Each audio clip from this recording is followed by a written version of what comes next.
नमस्कार, स्वागत है आपका वी टाइम न्यूज पर और आपके साथ मैं हूं पहली चौहान। बढ़ते हैं खबरों की ओर।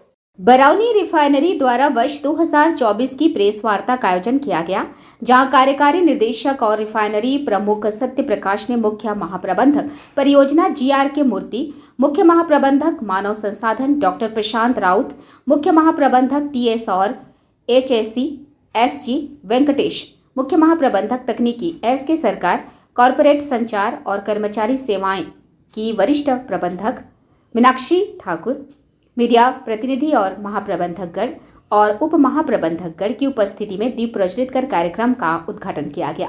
स्वागत भाषण करते हुए डॉक्टर प्रशांत राउत जी ने आम जनता तक कॉरपोरेशन की सकारात्मक छवि पहुंचाने में स्थानीय मीडिया की महत्वपूर्ण भूमिका पर प्रकाश डाला। उप महाप्रबंधक तकनीकी सेवा देवराज अर्श ने बरौनी रिफाइनरी के प्रदर्शन पर प्रस्तुति दी, जिसमें तकनीकी माइलस्टोन, वित्तीय हाइलाइट्स, विस्तार परियोजना और सामुदायिक विकास पहल शामिल थे। इस अवसर पर बेगूसराय के मीडिया जगत से स्मित पराग, रुपेश कुमार भवेश, विपिन कुमार मिश्रा ने सभा को संबोधित किया। कार्यकारी निदेशक और रिफाइनरी प्रमुख सत्य प्रकाश ने अपने संबोधन में बताया कि सतत विकास की दिशा में इंडियन ऑयल के नेट जीरो 2046 लक्ष्य की ओर सार्थक कदम बढ़ा रही है। इसके लिए बरौनी रिफाइनरी सभी पर्यावरणीय मानकों का अनुपालन कर रही है। ग्रीन बेल्ट और बड़े पैमाने पर पौधारोपण किया जा रहा है। इसके अलावा रिफाइनरी में प्राकृतिक गैस के उपयोग, सोलर ऊर्जा, वर्षा जल संचयन, ग्रिड पावर इत्यादि पर भी कार्य किए गए हैं। बरौनी रिफाइनरी ने 2024-25 में अपने 59 वर्षों के इतिहास का सबसे बेहतरीन प्रदर्शन दिया है। तो मिले थे मंत्रालय से, उसको हमने पूरा किया है और इस वर्ष भी हमको जो टारगेट्स दिया गया है, चाहे किसी भी टॉपिक पे हो, उसमें हम सभी पैरामीटर्स को मीट करते हुए जो हमारी क्षमता का उपयोग का जो निर्धारण किया गया है उसको हम पूरा कर रहे हैं। दूसरा मुख्य पहलू जिस पे हम लोग आज काम कर रहे हैं वो है 9 मिलियन टन के लिए हमारा विस्तारीकरण का जो परियोजना है, इस पे भी काफ़ी जोर शोर से काम चल रहा है और हमारा जितने बेगूसराय के स्टेक होल्डर्स हैं सबका आशीर्वाद मिल रहा है, सबका सहयोग मिल रहा है और इसके सहयोग से हम लोग काफ़ी आगे बढ़ रहे हैं।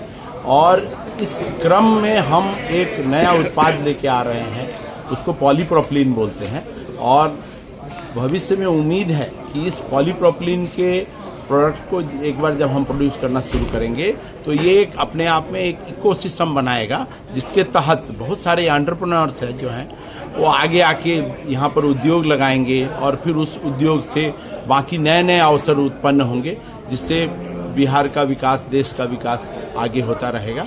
और इस विकास की गाथा में बेगूसराय एक महत्वपूर्ण कड़ी के रूप में शामिल होगी और इंडियन ऑयल अपनी तरफ से उसका पूरा जो दायित्व दिए गए हैं उनको निर्वाह करने की पूरी कोशिश करें। प्रदूषण के क्षेत्र में अनुरूप हमको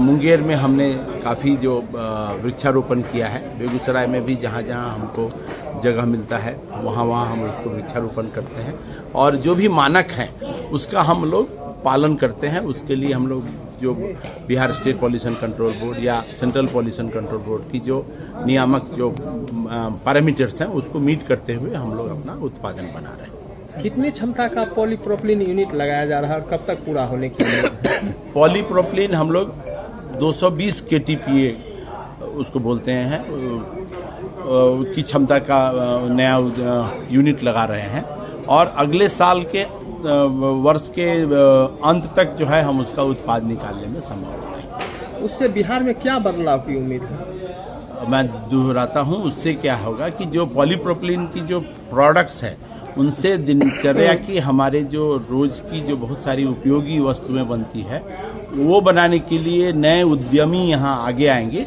और उन उद्योगों के चलते बिहार में एक इकोसिस्टम डेवलप होगा, जिसमें काम करने वाले लोग, इंजीनियर्स, उसका फिर डाउनस्ट्रीम उसके मार्केट, उसका डिस्ट्रीब्यूशन नेटवर्क और सारा कुछ एक जो बनता है उसके हिसाब से आगे कुछ बहुत सारी संभावना है जिसको हम लोग पूरा कर सकते हैं। वी टाइम न्यूज के लिए बिहार बेगूसराय से मोहम्मद नबी आलम की रिपोर्ट।